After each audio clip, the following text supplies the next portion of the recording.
J'ai pas voulu ça pour nous deux, pas voulu que ça héritait. Et je pense que j'ai du père. Depuis que t'es parti, je fais que de lutter. C'est pas toi que je vais duper. Ouais, je lutte pour ne pas te rappeler. Bébé, j'ai Salut. On est ici à Montréal sur une superbe terrasse pour t'accueillir, pour discuter avec toi, pour en apprendre plus sur ton projet, mon univers, mais aussi en apprendre plus sur ta personne, ton personnage autour de la musique. Donc tu viens de Paris, tu viens de Nanterre, tu peux nous en dire un peu plus? Bah, je viens de Nanterre, là je viens de déménager sur Paris même. Et voilà, j'ai vécu toute mon enfance à Nanterre et voilà. Parfait. C'est ça. J'ai vu que tu avais en fait un premier crew avec Nelik, qui Ouais. est un autre rappeur français, NNY. Vous vous êtes rencontrés il y a vraiment longtemps? On s'est rencontrés du coup maintenant, je dirais un peu plus de 2 ans et demi, donc dans le cadre des études. C'était un pote. À la base, je viens de rencontrer un pote, tu vois. Et Nelik, justement, c'était le pote de ce pote. Du coup, on s'est rencontrés ensemble, on a discuté de ça. Après, on a découvert qu'on faisait du son et ça s'est fait naturellement, tu vois. Vous avez direct été sur la même Ouais, longueur d'onde, grave, sur la même vibe, genre. Ok, cool. Direct. Et aujourd'hui, c'est toujours le cas.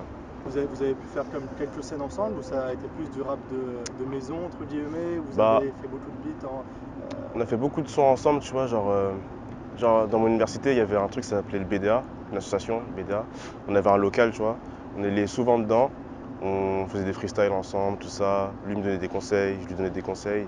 Et après, au fur et à mesure, on a commencé à faire des petites scènes, mais vraiment des petits trucs, tu vois. Genre par des amis ou de la famille et tout. Et après, voilà. On a commencé à faire des sons ensemble. Voilà. Tu t'es rendu compte que tu as vraiment aimé ça, ouais, grave, kiffé ça? grave, j'ai grave kiffé. Genre, à partir du moment où j'ai rencontré Nelik, genre, j'ai voulu faire les bails plus sérieusement, tu vois. Et lui, pareil aussi. Dès que tu fais un faux pas, les défauts pas trop niquer. Tu deviens fou, gars. Mais je ne sais jamais de râler. Même sous un palmier, je vais m'en aller. J'ai des sapes fraîches pour gérer mes affaires. Ah frère, c'est un buzz de femme fraîche. Voyez, c'est 10 ans, j'ai moins de la gente féminine. Dans mon rêve en compagnie de la gentille Gwendolina. L'été c'est mieux, tu sors de ton milieu avec une berline d'occasion comme si t'avais des millions. T'as une autre vie que les autres t'envieux. Connaissent la ville de tout et toi le monde dans l'avion. Chante sur cette T'as lancé ton premier projet solo, projet 404. Ouais. Donc c'était dans quelle optique tu étais pour ce premier projet? Bah, tout simplement, je voulais faire un projet, tu vois, un premier projet sur SoundCloud, tout ça. Donc, j'avais déjà enregistré 2-3 trucs à côté. Et au bout d'un moment, j'ai voulu produire un truc carré, tu vois, un petit EP carré, 7 titres. Donc, je l'ai fait. C'est pour avoir un premier projet, quoi. Ouais, et ça te tenait en cœur de le mettre gratuitement sur SoundCloud et sur Culture. Bah, personne ne me connaît, hein, jusqu'à aujourd'hui, tu vois, personne ne me connaît, donc... Donc ouais, c'est vrai que c'est une bonne alternative pour faire passer le message. Puis ensuite, tu es arrivé au Québec. Dans quel cadre en fait? Ouais, dans le cadre des études, donc j'ai obtenu mon bac+2. Après, il y avait moyen de faire une 3e année à l'étranger et d'obtenir un bac+3 en venant au Québec. Du coup, moi, je suis venu tout de suite, tu vois, parce que depuis que je suis petit, tu vois, moi, je kiffe Drake. Tu vois, donc je voulais grave aller au Canada. On me demandait pourquoi, je savais même pas pourquoi, tu vois. Et du coup, il y a eu cette opportunité, je suis allé. C'est vrai, c'est une grosse influence, mais le Québec en priorité parce que c'était francophone aussi. Ouais, voilà. Et surtout, avec mon école, ils avaient le partenariat avec une université au Québec. Du coup, je suis allé. Et le changement de température, j'ai envie de dire, parce que c'est un peu le sujet qui revient à chaque fois, comment tu l'as vécu dans ta création artistique? Bah, tu sais, au début, moi, j'appréhendais beaucoup l'hiver. Je me disais, je vais mourir, je vais avoir froid et tout, ça va être chaud. Et au final, ça allait, hein. Au final, ça allait, je l'ai bien supporté. Mais je restais beaucoup chez moi quand même, tu vois. Du coup, j'ai souvent écrit quand même cette année. Parce que c'est vrai que donc tu t'es installé à Chicoutimi. Ouais, c'est ça. Donc qui est un peu en campagne par rapport aussi à Montréal. Est-ce que tu as trouvé que c'était comme beaucoup plus peace, il y avait plus de sérénité qu'à Paris par exemple? Tellement. Genre, je suis arrivé, je suis allé avec ma mère au début, tu vois, elle m'a accompagné et tout. Et ma mère, elle a kiffé, tu vois. Moi aussi, au début, j'ai kiffé parce que au niveau du paysage, déjà, c'était vraiment différent, tu vois, par rapport à Paris, la ville, etc. Ouais. Là, c'est beaucoup plus, il y a beaucoup plus d'espace vert, si tu veux, on va dire. Et les gens aussi étaient accueillants, souriants, tout était apaisé, tu vois. Ouais, Du coup, moi, j'étais tranquille, j'étais bien. ta mère a dû dire tu vas bien travailler ici, C'est ouf. ça va être un bon cadre Ouais, pour de toi. ouf. Puis, mais du coup, tu as travaillé, bah, j'imagine aussi pour les études, Ouais, mais surtout là pour le projet donc, qui est sorti en février, qui ouais, s'appelle univers. Mon univers. Univers. Est-ce que tu as choisi tu as commencé à écrire ça depuis longtemps ou c'est vraiment en arrivant au Québec que... En fait, j'avais commencé à écrire, je ne pourrais pas dire exactement pardon, quand j'ai écrit, mais fin juillet, c'était enregistré. Il y avait peut-être 6 titres, des 10 titres qui étaient enregistrés en fin juillet. Mhm. À la base, ça devait être un 7 titres, tu vois. Mais justement, comme je suis venu au Québec, je sais pas, j'ai eu des inspi, tu vois, je continue à écrire. Le mix aussi et master du projet, ça se faisait à distance, tu vois. Mr. Hype, mon producteur beatmaker, il faisait ça à distance avec d'autres personnes, tu vois. Et moi, j'étais au Québec, donc ça prenait du temps, parce que j'étais pas directement en cherches à studio et revenir, tout. Donc du coup, moi, j'ai eu le temps d'écrire, on a rajouté des sons et tout. Donc ça s'est fait une partie en France et une partie ici, tu vois. Genre Décibel, je l'ai écrit ici. Sensation, je l'ai écrit ici. Outro, je l'ai écrit ici. Et il y avait peut-être un quatrième, je sais plus. Et 100% Hype aussi, je l'ai fait ici. Du coup, voilà. Parce qu'on sent, je trouve, avec justement par rapport à Projet 404, Mhm. là avec Univers, peut-être que je me trompe, mais en tout cas j'ai l'impression qu'il y avait quand même des couleurs un peu plus froides, un peu plus fraîches Ouais. dans certains sons. Est-ce que c'est quelque chose que tu voulais mettre en avant justement par rapport à l'environnement qui t'entourait? Pas forcément, tu vois, c'était pas forcément ma volonté de mettre en avant. Juste, tu vois, moi je marche par coup de cœur. C'est-à-dire, quand je reçois, quand Mr. Hype il me fait une prod et tout, il m'envoie, c'est vraiment le coup de cœur, tu vois. Après, si tu veux, ça s'est fait naturellement, du coup, ces 10 titres. La couleur générale, elle s'est faite naturellement. Puis voilà, hein. C'est que du naturel en fait, hein. Ouais, ça s'est fait C'était pas calculé, genre. au feeling. Puis, Ouais, bah, pour parler aussi de Mr. Hype, ça fait longtemps que vous collaborez ensemble. grave. Bah, de base, c'est mon cousin, tu vois. D'accord. On était parti en Guadeloupe, je te raconte un peu, hein. On était parti en Guadeloupe une année en famille et tout. Ouais, Et lui, il savait pas que je faisais du son, ok. tu vois. Parce que, vas-y, genre, je partageais pas à ma famille que je faisais du son et tout. Puis voilà, c'est tout. Et après, un jour, il a découvert que je faisais du son, après qu'on se soit ajouté sur Facebook. Mhm. Et lui, il faisait des prods. Et moi, je savais même pas qu'il faisait des prods, tu vois. Puis après, à partir de là, donc en 2014, on s'est dit, vas-y, bah, quand on rentre en France, on fait du son et tout. Et depuis, on a continué à faire du son. Et là, j'étais content, tu vois, de sortir ce projet. Parce que c'était la première fois que je sortais des sons produits par lui, tu vois. Donc ça a été Et une vraie importance ouais, pour grave. toi, C'était sachant vraiment que tu important pour moi. viens de ta famille. Puis, Grave. est-ce que maintenant ta famille sait que c'est du rap, que Ouais, tu grave. écris un peu? Ouais, ils savent. Ils en pensent quoi? Ils aiment bien, hein. Ouais, Non, franchement, c'est archi drôle, hein, ils aiment bien. ils ont été surpris. Non, je dirais pas Non, ils ont pas été surpris, mais ils aiment bien, tu vois. Par exemple, quand je devais faire une scène pour le Printemps de Bourges, Mhm. grâce à Spin Up d'ailleurs, je les remercie, bah, ma famille était au courant, tu vois. Ils demandaient tous à ma mère, genre, ouais, Andy fait une scène et tout, est-ce qu'on peut venir, tout ça, tu vois. Je trouvais ça archi drôle. Ouais, ça va faire plaisir quand même d'être Grave, soutenu. grave. Mais est-ce que du coup, tu as toujours bercé dans un environnement musical, artistique? Ouais, clairement, avec mon père. Ouais, Ouais, genre, mon père, il écoutait toujours du son de chez nous, tu vois, je suis guadeloupéen. Enfin, bref. Du coup, des sons des Antilles et tout. ok. Depuis que je suis petit, hein, que ce soit à la maison, dans la voiture, qu'on allait voir la famille, ou tu vois, on sortait, toujours de la musique. Toujours. Du coup, voilà. On sent quand même, dans les deux thèmes que j'ai retenus vraiment du projet, bah, il y a d'abord les femmes aussi, mais Ouais, surtout le chill en fait. ouais, grave. Le chill, la façon de vivre. J'ai une punchline de l'ordre du commun qui me vient en tête, c'est le chill est une lame qui à tous les jours s'aiguise. Ouais. Est-ce que toi tu es dans cette optique-là, que c'est un mode de vie vraiment qu'il faut mettre en avant? Bah, tu sais, genre, pour moi, euh, j'essaie d'être triste le moins possible, tu vois. Genre, de prendre les choses. Faut prendre les choses au sérieux, tu vois. Il faut savoir rester détendu, tu vois. Éviter de stresser pour certaines choses. Tu vois, par rapport à l'école, moi, j'évite un maximum de stresser, tu vois. Mm. Genre, je fais mes trucs, ça marche pas. Le son aussi, je me dis, c'est la vie, genre, tu vois. Du coup, je chill. Je Ouais, suis non, chill, c'est tout. t'as un vrai recul, puis assez mature par rapport à ça, et ça se Merci. ressent vraiment dans les lyrics en plus. Là, dans le morceau Univers, justement, bah, c'est vraiment mon coup Ouais. de cœur de l'album. Puis on le met dès le matin, et ça y est, ça nous lance dans une vibe. Est-ce Ouais. que, en dehors des lyrics, Mhm. pour toi, le beat, justement, est aussi vraiment important dans l'expression du message? Très important.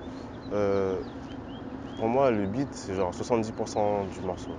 C'est genre aujourd'hui, il y a beaucoup de sons lyricalement qui sont nuls, tu vois, Mhm. mais la prod, elle fait tout, tu vois. Genre, elle fait pas non plus tout, tu vois, mais elle fait 70% pour moi. Donc c'est très important la prod. Tu peux être fort lyricalement, mais si ta prod, tu vois. Imaginons un gars genre qui est chaud lyricalement, mais qui pose aujourd'hui sur du boom bap, genre, sans négliger le boom bap, tu vois. Mhm. Mais genre, les gens, ils vont pas accrocher, tu vois. Alors que son texte, il est lourd. C'est vrai que ça va être en décalage avec ce qui se fait. Même là, on voit des artistes asiatiques ou Ouais. marocains, justement, où personne ne Tu comprend vois, ce qu'ils expliquent. grave. Et puis, tout le monde est déjà dans le move parce que Mm. c'est au-delà des paroles. Mais je trouve que quand même, tu donnes une grande importance à l'écriture. Ouais, moi personnellement, oui. Est-ce que c'est un art que tu as joué avec depuis très longtemps? Tu as toujours aimé ça, écrire des petites poésies ou Ouais. quelque chose? Bah, j'ai toujours aimé écrire des petits trucs. Tu vois, quand j'étais petit, je dirais genre 9 ans, Mhm. des trucs cons, hein, genre j'écrivais des petits trucs sur des feuilles, genre je m'enregistrais avec le petit téléphone de ma soeur, Ok. genre j'écrivais comme ça, genre un truc nul, hein. Comme un petit son, genre? Ouais, des petits sons, genre un petit 4 mesures, genre tu vois, un Ouais. truc claqué. Mais ouais, depuis que je suis petit, du coup, même avec des potes en primaire, on s'amusait à faire des sons et tout, c'était drôle. Ouais, bah ouais, au-delà d'en faire après un travail peut-être plus Mm. tard, je veux dire, c'est une passion avant Ouais, tout. grave. Puis il y a quand même beaucoup de gens qui partagent cette passion, bah, dont Mr. Hype, si on peut revenir là-dessus. Tu as collaboré avec lui, mais aussi avec d'autres beatmakers. Ouais, dessus il y a Origami Beat. Origami, c'est un allemand, Mhm. il est chaud, et c'est tout, hein. Comment tu l'as rencontré justement de collaborer avec Lui, sa c'était. personnalité? Tu sais, c'est des taille beats que tu trouves sur YouTube, tu vois. Ouais, Genre, j'avais posé dessus, après on a dialogué un peu sur Instagram et tout, et voilà. D'ailleurs, Nelly qui est en contact avec lui et tout, tu vois. ouais. Genre, c'est un gars archi accessible. Et toi, tu penses que c'est une bonne opportunité justement qu'avec Internet, on puisse s'ouvrir à de plus en plus de beatmakers, d'artistes. Toi, Exact, ouais. t'en es la preuve. Je veux dire, être au Québec, collaborer avec des gens qui sont en Europe, Mm, j'imagine que ça devait pas être facile au début. mm. Mais comment tu as pu mettre ça en place? Bah, Internet, hein, Ouais. tu vois. Par exemple, pour le projet Univers, euh, c'est Hype, enfin Mister Hype m'a envoyé des prods que lui-même il faisait, genre, par exemple, on va dire la veille il fait une prod, il me l'envoie le lendemain, on l'écoute et tout. Et après, on s'appelle, on l'a modulé ensemble, tu vois. Genre, on allait sur WhatsApp et tout, on s'appelait en vidéo. Et de là, genre, il faisait les prods, il arrangeait les prods, tu vois. 100% Hype, on l'a fait comme ça. Il y a quoi d'autre? Outro, il m'avait déjà envoyé. Mhm. Enfin, et sur le prochain projet, on travaillait comme ça. Enfin, on a commencé à travailler comme ça un peu. Là, je vais retourner en France, on va pouvoir bien se voir et tout. Mais pour avancer, genre, on faisait comme ça en fait. À distance, appel vidéo, et voilà. Là, en plus, tu parlais de 100% Hype. Je trouve que les deux derniers morceaux, 100% Ouais, Hype et Outro, sont vraiment dans une autre dynamique. ouais. Est-ce que ça te tenait à cœur? Est-ce que c'est peut-être un prémisse du futur projet de montrer Bah, une ambiance moins chill, plus banger? ouais, carrément. En fait, si tu veux, à la base, il y avait les 8 titres là. Tu vois, jusqu'à Univers, je crois que c'est le numéro 8. Jusqu'à Mhm. Univers. Et après, j'avais envoyé le projet à un autre cousin, tu vois, Dagoud, on l'appelle comme ça. Et il a dit, ouais, tu vois, genre, c'est lourd, c'est chill, tu vois, c'est détendu et tout, mais il manque un truc, genre, avec un peu plus de peps et tout, tu vois, pour montrer que tu sais kicker aussi, genre, tu sais rapper, tu vois. Et du coup, vas-y, j'ai fait, ouais, il a raison, tu vois. Genre, j'ai écouté le projet, je fais, ouais, il a raison, ça manque d'un peu de peps, tu vois. Et du coup, après, j'avais écouté les prods que Mister Hype il m'avait envoyé. Il y avait Outro. À la base, je trouvais la prod spéciale, je savais pas comment j'allais poser dessus, tu vois. Après, j'ai réfléchi, j'ai réfléchi. Je suis allé en studio, genre, j'avais que le début du premier couplet. J'avais juste le début du premier couplet en termes de flow. Après, je l'ai fait grâce aux personnes qui étaient avec moi, tu vois, en studio. Merci à elle d'ailleurs. Et, et après, ça s'est fait. Et 100% Hype, j'avais déjà un texte que j'avais écrit ici, tu vois. Et avec Hype, on a fait la prod justement en live, comme je t'ai dit. Ok. Mais ça me tenait vraiment à cœur d'avoir plus de peps, tu vois. Genre, Ouais. En fait, à chaque fois, on peut me caractériser pardon, d'un artiste genre chill. J'ai envie de sortir un peu de ça, tu vois.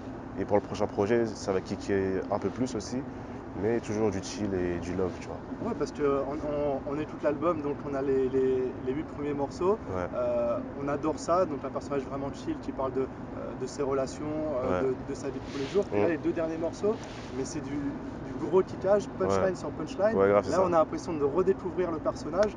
Est-ce que c'était une autre facette de toi qui était cachée ou tu t'essayes dans autre chose?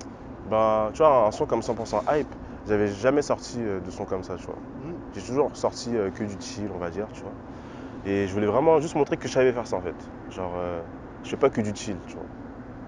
J'avais jamais sorti de trucs comme ça, mais je sais en faire, tu vois. Du coup, En c'était tout cas, tu as l'occasion. prouvé que effectivement, ouais, tu sais en Merci. faire parce que c'est juste, on est surpris. Puis les deux morceaux, c'est vraiment une introduction pour un autre album, on a C'est l'impression. exactement ça. Pour notre projet, ouais, c'est ça. En tout cas, aussi pour un des thèmes, donc on a abordé le chill, l'autre thème important de cet album, bah, les femmes ou une femme peut-être en particulier. Est-ce que tu penses à quelqu'un ou tu as quelque chose en tête par rapport à ça ou c'est juste toutes les femmes Euh, que tu as croisées dans ta vie? non, non, tu sais, moi, les femmes, j'en croise pas beaucoup, tu vois. Mhm. Moi, tranquille, genre. Euh, non, non, c'est des choses, genre. Tu vois, il y a des choses. En fait, c'est une histoire, tu vois. En fait, à la base, Univers, je vais t'expliquer, tu vois. Ça devait être un 7 titres, comme je t'ai dit. Et il y avait une suite logique, en fait. Pour t'expliquer, il y avait intro. Dans intro, je reprends tous les titres du projet. Mhm. Tu vois, je dis Belle Toile, je dis Belle Inconnue, Ouais. tout ça. Et l'intro même résume toute l'histoire, genre, tu vois. Ensuite, tu avais genre dans la boîte, donc la rencontre avec la fille, donc dans une boîte et tout. Ensuite, tu avais comme des enfants, mais qui n'est pas sur le projet. À Justement, la qui base, était il devait. annoncé comme Voilà. étant. Mais je l'ai enlevé parce qu'au final, il rentrait pas pour moi dans le projet, tu vois, dans l'atmosphère du projet. Donc, tu avais comme des enfants, là, c'était une vision très, justement, comme des enfants, genre, tu vois, quand on est enfant, on voit tout est beau, genre, tu vois. On voit pas ce qui est nul, mal, tout ça, enfin, bref. Du coup, comme des enfants, vision optimiste. Après, tu avais, je crois, Belle Toile, première partie du son optimiste. Après, tu sens la dégringolade dans le deuxième couplet. Mhm. Ensuite, tu avais, si je me rappelle bien, peut-être Interlude. Interlude, ça rentre pas vraiment dans le cadre de l'histoire. Après, tu avais Belle Inconnue. Là, c'est un premier résumé, si tu veux, de l'histoire encore. Et je crois que tu avais Univers après, justement, où là, ça repart vers l'optimisme. Tu vois. Et c'était ça. Comme une sorte de cycle en fait, un Ouais, petit peu. Puis c'est vrai que le storytelling fonctionne quand même bien, parce qu'on voit bien l'évolution.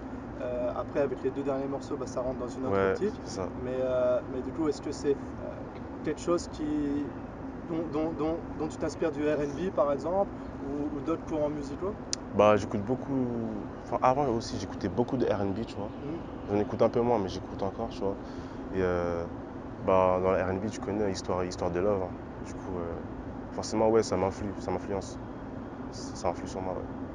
C'est même la thématique m'a beaucoup fait penser à Creezy, un rappeur belge un petit peu justement Ouais, gentleman rappeur en ouais, fait, grave. dont il explique bah, ses rencontres dans les boîtes pendant la journée. Est-ce que c'est quelqu'un qui t'a inspiré un petit peu? Ouais, je kiffe, j'écoute beaucoup. J'écoute de ouf. Puis même, je trouve, tu vois, moi, je regarde ses lives Instagram. Ouais, Genre, il est archi proche des gens et tout. Il est archi drôle, je trouve.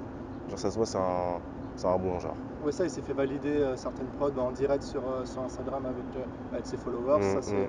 c'est quelque chose que toi tu voudrais peut-être développer aussi plus, Ouais, avoir des liens avec ta communauté. ouais. Bah, je fais quelques lives hein, sur Instagram, tu vois. Il y a toujours les mêmes, tu vois, je les appelle les classiques, parce Mhm. qu'ils sont toujours là, tu vois. Puis on discute, tout ça, et je trouve que c'est important d'avoir un lien avec les gens qui t'écoutent et tout, tu vois. Puis même qui voient commenter, pas juste genre le gars qui est dans le clip ou le gars que tu entends dans tes oreilles, genre. Qui voient commenter et tout, tu discutes avec eux. Bon, après à l'avenir, si Dieu veut, je pourrais faire des scènes, plus de scènes et rencontrer vraiment les gens face à face. Mhm. Puis voilà. Ouais, ouais, voir que bah, c'est vrai que comme tu as dit, il y a la personne dans le clip, il y a la personne en dehors, et c'est vrai qu'on a envie, même nous en tant que fans de hip-hop, de rap, on a envie de mieux connaître l'artiste. Ouais. Est-ce que tu as pu créer des liens avec la scène québécoise justement? Est-ce que tu as encore Non, quelques fans peut-être qui commencent à te suivre ici? j'ai pas pu créer de lien avec la scène québécoise en termes hip-hop, tu vois. Mais mon clip que j'ai sorti, La Sensation, ça je l'ai fait avec des Montréalais justement. Mhm. On a grave accroché et tout, on était une petite équipe de 6 je crois. C'était cool. Puis voilà, mais j'ai pas pu faire de scène ici, tu vois. Le clip qui est d'ailleurs tourné à La Tuque. Ouais, c'est ça. Ça s'est passé comment le tournage? Là, on te voit vraiment dans un environnement Ouais, désert de blanc, désert de neige. Ça devait être le fun quand même. ouais. C'était grave lourd. Bah, on avait réfléchi à ça, pardon, avec le réalisateur, donc Antoine. Il m'avait proposé d'aller à La Tuque, tu vois. Moi, je savais pas trop dans quoi je m'aventurais en vrai. Il m'avait envoyé un dossier, quand même, un fichier, pardon, où il m'expliquait un peu comment on allait tourner, l'histoire, tu vois. Puis moi j'ai dit vas-y on y va, tu vois. Puis quand je suis arrivé, il y avait grave de beaux paysages, c'était des paysans, c'est ce qu'il fallait, genre je trouve, pour ces clips. Même la petite vue sur où tu montes justement l'allée avec le fond en arrière, ça c'est juste magnifique. Et puis Merci. le dernier couplet où là encore Ouais. bah, tu recommences sur à kicker dans un autre verse. Ça nous on a juste adoré le clip. Je vous remercie. Est-ce que tu voudrais peut-être tourner d'autres clips au Québec ou peut-être même à Montréal? Bah je voulais en tourner un, tu vois, mais faute de temps et de moyens, bah je tournerai en France les prochains. D'accord. Ouais. Donc ton retour en France est prévu pour quand? Début juin. Début juin, Ouais. donc là ça va être. Ouais, c'est proche là. Là ça va être proche, ouais, ça va être Ouais. tes dernières. Parce que j'allais te demander si justement tu avais pour projet peut-être de faire quelques scènes ici. Je sais pas si tu as vu, genre si tu es au courant de la nouvelle un peu vibe de rap québécois, qui est en train de se lancer avec Fouchi notamment. On connaît Loud qui fait déjà beaucoup de concerts en France. Est-ce que tu as un petit peu un œil sur ce qui se fait ici? Loud, ouais, j'ai écouté, tu vois. Et Fouki aussi, j'ai écouté un peu. Parce que parmi les gars qui ont fait le clip de Sensation, justement, il y en avait un qui le connaissait et tout, m'a fait découvrir. Enfin, ils m'ont fait découvrir aussi d'autres artistes québécois, ou canadiens, mais je pourrais pas te dire les noms. Mais on s'est fait écouter un peu les sons de nos pays, tu vois, genre pendant ce week-end de tournage. C'était cool. Est-ce que là, à ce moment-là, tu as découvert comme une autre facette du rap francophone? Non, je ne pourrais pas te dire ça comme ça. C'est juste, c'était quand même exotique ou c'était quelque chose que tu trouvais. Je trouvais ça bien, moi. Ouais. Tu vois, juste le fait qu'ils aient un accent, enfin l'accent québécois, tu vois, ça sonnait différemment. Loud, ce que je trouve fort avec lui, tu vois, c'est qu'il arrive à mélanger le français et l'anglais, genre, et ça passe naturellement dans le son. C'est pas genre, même si par exemple il faisait un couplet français, un couplet anglais, on aurait pu dire ça fait bizarre et tout. Gros, le gars il est assez chaud, genre, pour dans une même phrase dire du français et de l'anglais, genre. Ouais, un franglais, mais ça sent que c'est naturel, comme beaucoup de gens à Montréal, tu sais, un slang qui est partagé par beaucoup de monde ici. Ça, c'est un truc qui me choque, ça. Ouais. Aller, genre, anglais, français, tac. Genre, Est-ce que tu as un bon niveau en anglais? Moi, ça va. Ça a des avantages ici, au moins, il y a deux langues dans lesquelles on peut se démerder aussi. Puis, donc c'est ça, donc avec cette scène québécoise qui est en train de grossir, malheureusement tu pourras peut-être pas rester assez longtemps pour voir ce qui se fait ici. Tes projets pour cette année, pour 2018, donc le retour en France, un autre projet avec Mr. High. Ouais, c'est ça. Bah déjà, retour en France, je vais essayer de clipper un maximum de sons de l'univers, continuer à promouvoir le projet parce qu'il me tient à cœur, tu vois. Et là avec Hype, depuis quelques mois on travaille déjà sur la suite. Mais quand je vais rentrer en France, on va vraiment pouvoir charbonner sur la suite, quoi. Du coup, voilà. Est-ce qu'il y a des scènes aussi qui vont peut-être se faire en collaboration avec Nelly ou Peut-être, je sais pas encore, je sais pas encore. On verra bien. À J'espère. voir. Bon, en tout cas, nous ça fait vraiment plaisir de t'avoir ici sur Montréal. On espère que tu vas revenir bientôt. En tout cas, tu peux revenir quand tu veux. Il y a une énorme scène qui est en train de monter. Puis nous, on trouve que ça colle parfaitement. Un des autres artistes que je voulais aussi t'indiquer vite fait, c'est Vandou, qui est un artiste québécois qui a vraiment une très bonne vibe chill aussi. Ouais. Donc, on s'enverra quelques liens par rapport à ça. Marche. Est-ce que, dernière question, est-ce que tu as un petit message pour les auditeurs de MTL Rap Inter? Pour tous les jeunes ou moins jeunes qui veulent se lancer, ou si tu as un conseil à donner à ces personnes? Alors, si j'ai un conseil à donner à ces personnes, je dirais quand vous faites quelque chose, faites-le à fond et vous n'aurez pas de regrets. Et tant que vous faites ça à fond, genre les choses vont avancer comme elles doivent avancer, tu vois. Et pas de pression dans la vie, restez détendu. Faire confiance au karma. Puis... C'est ça, grave, faire confiance au karma. Ouais. De ouf. Ouais, bah merci à toi. Merci à toi, c'était cool. L'amour va être éradiqué, nos cœurs ont fini par abdiquer, après avoir été piqué. L'amour rend fou, l'amour rend pas.